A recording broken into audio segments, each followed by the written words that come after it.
Hello everyone, welcome to my YouTube channel Deepak Raj let's understand. तो आज हम बिहाइव बुक क्लास 9 का chapter 2 the sound of music का part 2 के बारे में क्वेश्चन आंसर बात करेंगे। तो इसका पार्ट 1 है जो इसके पहले वाले वीडियो में हमने बता दिया था इसका क्वेश्चन आंसर टोटल को। तो ये जो पार्ट 2 है वो स्टोरी है the shehnai of Bismillah Khan. तो चलिए इसका क्वेश्चन आंसर जो स्टार्ट करते हैं। काफ़ी सिंपल लैंग्वेज में ये क्वेश्चन आंसर आपका लिखा गया है। तो thinking about the test third number से हम स्टार्ट किए हैं, क्योंकि फर्स्ट नंबर और सेकंड नंबर में ऑब्जेक्टिव क्वेश्चंस है जो काफ़ी इजी हैं, वो आप लोग जो खुद से कर सकते हैं। तो चलिए answer this questions in 30-40 words. यहाँ पे आपको 30 से 40 वर्ड में जो भी क्वेश्चंस यहाँ पे हैं उनका आंसर आपको देना है। तो चलिए स्टार्ट करते हैं। फर्स्ट क्वेश्चन जो है आपका करा why did Aurangzeb ban the playing of the pungi. तो स्टोरी आप लोग पढ़े होंगे तो पता होगा आपको कि जो औरंगजेब थे वो है जो पुंगी को प्लेइंग पे बैन कर दिया था।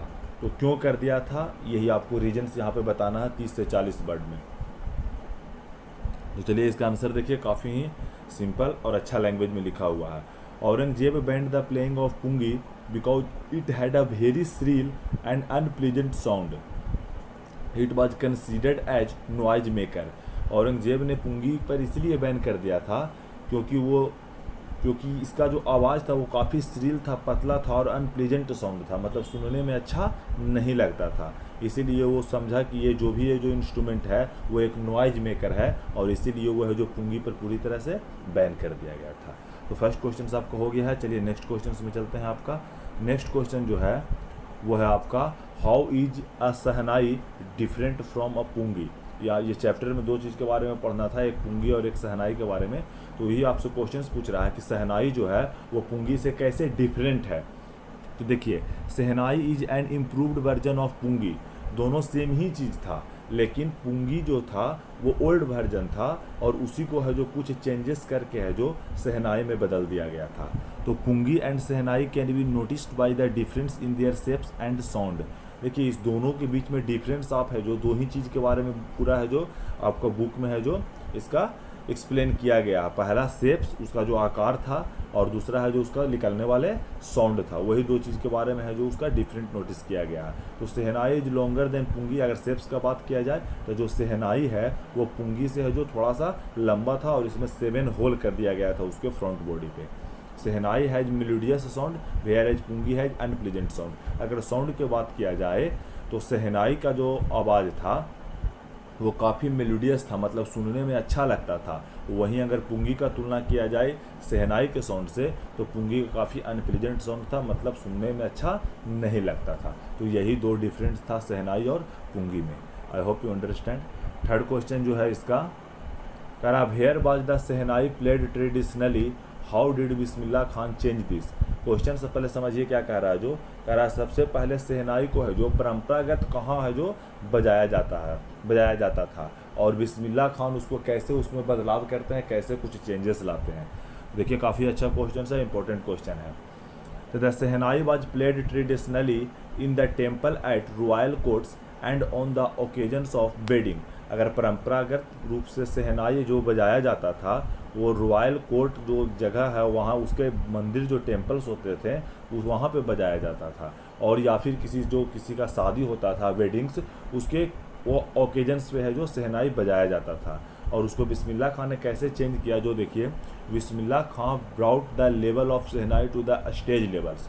और जब बिस्मिल्लाह खान है जो शहनाई बजा रहे हैं तो उसमें इतना उसको शहनाई को फेमस कर दिया कि वो है जो मतलब रॉयल स्टेज लेवल पर है जो शहनाई को पहुंचा दिए। More people came to know about it. बहुत अलग अलग जो लोग थे, अलग अलग कंट्री का लोग थे, वो है जो शहनाई के बारे में मतलब जानने के लिए है जो ईगर हो गए, इच्छुक हो गए। तो यही इसका आंसर था, काफ़ी सिंपल और शॉर्ट आंसर है इसका। नेक्स्ट क्वेश्चन में चलते हैं। इसका है जो 4 नंबर में कह रहा when and how did Bismillah Khan get his big break. कह रहा कि जो बिस्मिल्लाह खान जो थे वो कब और कैसे है जो उनका जो फर्स्ट बिग ब्रेक था वो कहाँ से उनको मिला, एकदम कब वो ज़्यादा फेमस हुए।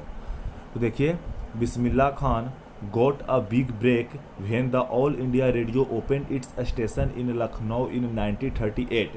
तो इसको ये आपको है जो डेट याद रखना है कि बिस्मिल्लाह खान ने सबसे पहला जो उनको ब्रेक मिला था वो 1938 में मिला था, जब ऑल इंडिया रेडियो ने अपना स्टेशन लखनऊ में ओपन किया था। He become a shehnai player on radio after that. और जब यह 1938 में ऑल इंडिया रेडियो ने अपना जो स्टेशन ओपन किया था, उसमें बिस्मिल्लाह खान जो थे वो एक रेगुलर है जो रेडियो शहनाई प्लेयर है जो रेडियो पर हो गए थे। तो इसका नेक्स्ट क्वेश्चन है, where did Bismillah Khan play the shehnai on 15 August 1947, why was the event historic. इसमें दो क्वेश्चंस आपको पूछे गए हैं। फर्स्ट क्वेश्चन कह रहा है कि जो बिस्मिल्लाह खान थे वो सबसे 15 अगस्त 1947 को वो कहाँ शहनाई है जो बजाते हैं, और why was the event historic, और जिस इवेंट पर इसको बनाते हैं वो ऐतिहासिक क्यों है। तो चलिए इसका आंसर देखते हैं। Bismillah Khan played the shehnai at Red Fort on 15 August 1947। जगह याद रखिएगा कि 15 अगस्त 1947 को बिस्मिल्लाह खान ने शहनाई को रेड फोर्ट मतलब लाल किला पर है जो प्ले किए थे, बजाए थे। द इवेंट वाज हिस्टोरिक, और वो जो घटना था वो काफ़ी है जो ऐतिहासिक हुआ। क्यों? Because on that day India gained independence and Bismillah Khan became the first Indian to greet the nation with his shehnai. आप सभी को जानते होंगे पहले से कि 15 अगस्त 1947 को हमारा देश है जो इंडिपेंडेंस हुआ था। तो इस इंडिपेंडेंस के जो ओकेजन्स था, उसी ओकेजन्स पे है जो बिस्मिल्लाह खान सबसे पहले भारतीय थे जो लाल किला पर शहनाई बजाकर पूरे नेशंस को, पूरे राष्ट्र को है जो संबोधित किए थे। इसीलिए ये इवेंट काफ़ी हिस्टोरिक्स है। और जगह का नाम याद रखिएगा, 15 अगस्त 1947 को लाल किला पर है जो शहनाई बजाए थे। नेक्स्ट क्वेश्चन देख लेते हैं। 6 नंबर है जो 6 नंबर क्वेश्चन कह रहा है आपका, why did Bismillah Khan refuse to start a shehnai school in the USA. कह रहा है कि बिस्मिल्लाह खान जो थे वो यूएसए में शहनाई स्कूल ओपन करने पर है जो क्यों रिफ्यूज कर गए, क्यों मना कर दिए।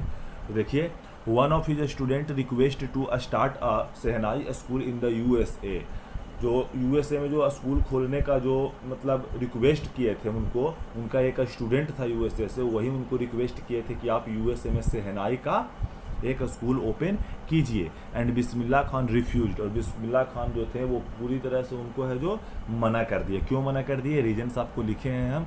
Because he would not live away from Hindustan, India भी यहाँ पे आप लिख सकते हैं, क्योंकि वो इंडिया से, हिंदुस्तान से जो बाहर नहीं जाना चाहते थे। It means that he loves India so much, specifically from Banaras, the river Ganga and Dumraon. और भारत में अगर बात किया जाए तो वो है जो बनारस, द रिवर गंगा और डुमराव, ये तीनों जगह को वो छोड़कर है जो बिल्कुल बाहर नहीं जाना चाहते थे। इसीलिए है जो इतना बड़ा अपॉर्चुनिटी को वो है जो बिल्कुल ही रिफ्यूज कर दिए यूएसए में। चलिए नेक्स्ट क्वेश्चन से देखा जाए। 7 नंबर्स कह रहा है आपका,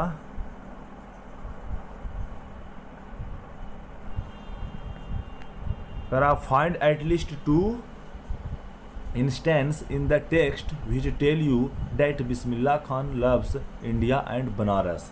कह रहा है यहाँ पे 2 गो आपको इंस्टेंस का मतलब एग्जाम्पल्स होता है। कह रहा है 2 गो आप है जो टेक्स्ट पढ़े हैं आप पूरा चैप्टर को, उसमें 2 एटलीस्ट आपको एग्जाम्पल्स बताना है जिससे पता चले कि बिस्मिल्लाह खान का जो लव था इंडिया और बनारस के प्रति वो कितना था। इसमें 2 को ऐसा एग्जाम्पल्स बताइए पूरा स्टोरी पढ़ने के बाद। तो 2 को एग्जाम्पल्स हम अपना मन से लिखे हैं। देखिए, the 2 instances in the text that I have got which tells me that Bismillah Khan loves India and Banaras are flowing.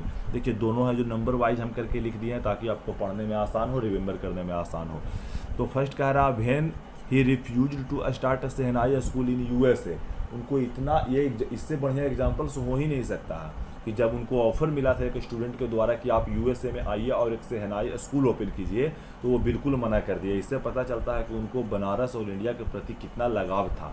तो सेकेंड रीजन था व्हेन खान साहब was asked by Shekhar Gupta about moving to Pakistan during partition, he said that he would never leave Banaras. और दूसरा जो examples है जिससे पता चलता है कि बिस्मिल्लाह खान का कितना लव था इंडिया और बनारस के प्रति, वो था कि जब उनसे पूछा गया था शेखर गुप्ता के द्वारा, जब पार्टीशन हुआ था भारत पाकिस्तान, तो उनको बोला गया था कि आप जो पाकिस्तान में मूव कर जाइए, लेकिन वो क्या बोले थे कि मैं भारत और बनारस को कभी भी छोड़ नहीं सकता हूँ। इससे पता चलता है कि उनका है जो भारत और बनारस और डुमराव, द गंगा रिवर्स, ये सब के प्रति इतना लगाव था कि ये 2 एग्जाम्पल्स आपको पूरी तरह से स्पष्ट करता है। आई होप ये वीडियो आपके लिए हेल्पफुल हो। अगर वीडियो अच्छा लगे तो प्लीज़ चैनल को सब्सक्राइब कीजिए, शेयर कीजिए, सपोर्ट कीजिए। Thank you.